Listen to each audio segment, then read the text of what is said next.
Now. On 105.9 FM and streaming worldwide on the WMAL app. O'Connor and Company.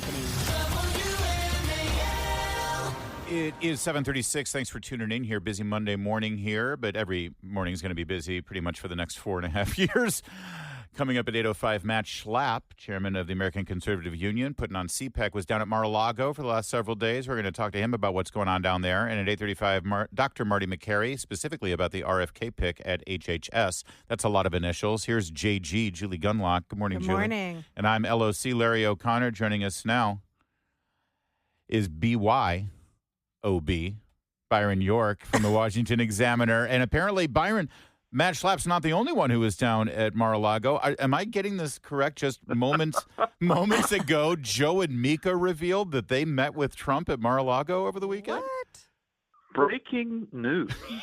Yeah, that is a fact. Here's what we know, because they told us that they have been so critical of former and soon-to-be President Trump that they decided the time had come that they should not just talk about Donald Trump, they should talk to him. So they flew to Mar-a-Lago for an audience. And then they come out and they say, well, we didn't see eye to eye on a lot of issues, but we think it's really good to restart communications. Now, these are people they called, this is a man they called a fascist over and over. And a lot more than that. And this was just 22 days after Trump's Nazi-like, that's a quote, Nazi-like rally in Madison Square Garden. And they're down with an audience. Well, what? Do you make? We also had Bernie Sanders come out and say he's looking forward to working with Hitler on the 10% cap on credit card interest. But we're seeing a lot of that. I mean, Byron, what do you make of this sort of new narrative in D.C. of people willing to work with? And how does that sort of read the tea leaves here? Because you've been in this town for a while. What's happening here, and what is happening? What's going to happen with the confirmation process? Well, I think you could. I think you can look at the Morning Joe team, and I have no inside knowledge about this. But you say, well, we've done this. We've hit him over the head with a sledgehammer every day for the last several years, and he's been resoundingly elected again. So we're going to look kind of stupid if we just keep doing the same thing in light of this. So obviously elections do change everything. And now there have been a lot of reports of ratings at MSNBC and CNN, way down, just tiny fractions of the audience of Fox News. And so maybe that has something to do with it. But elections do change things. And people talk about, or critics talk about somebody has bent the knee to Trump or expressed fealty to Trump or something. Well, it's the voters that are changing things, okay? The voters. Byron, I want to ask it from the Trump sort of perspective here. I mean, what do you make of him sort of allowing this? I mean, there's an awful lot of us who are so appalled at the way that Trump and Trump voters have been treated. Trump voters were also treated terribly. And Trump supporters and Trump administration officials were treated terribly by Joe and Mika. And so there is this sort of idea that he's allowing them to go down to Mar-a-Lago and just sort of make nice. Why? Like, where was our invitation to go down to Mar-a-Lago and interview him? I mean, what do you think what does this convey to Trump folks who have supported him and also been smeared by Mika and Joe? Yeah, you raise a great point, because it's absolutely true. These slanders were not directed only at Trump, but at his supporters as well. Now, you would have to think here again. I'm not basing this on inside knowledge, okay?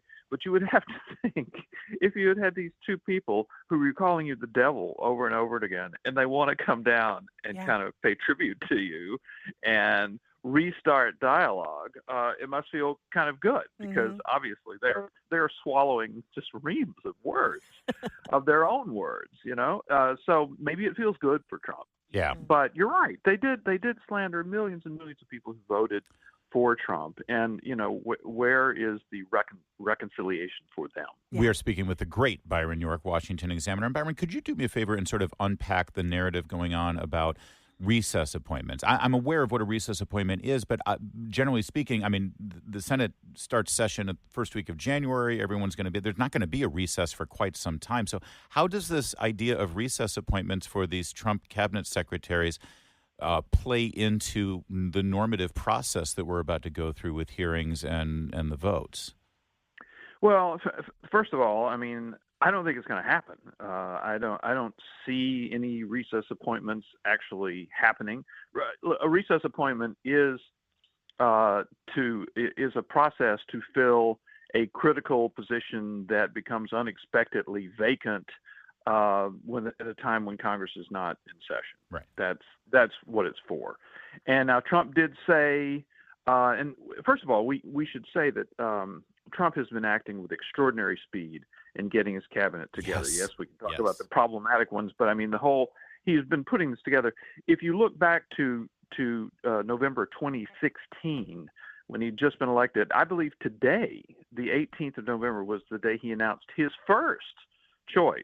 Wow. So I mean, he had nothing until today, and it kept going pretty slow after that. That's amazing. Now it's going at breakneck speed. So Trump said this one thing a while back about wanting recess appointments. He hasn't been pressing it. If you watched John Thune, the new majority leader, he'll be the majority leader when Republicans have the majority.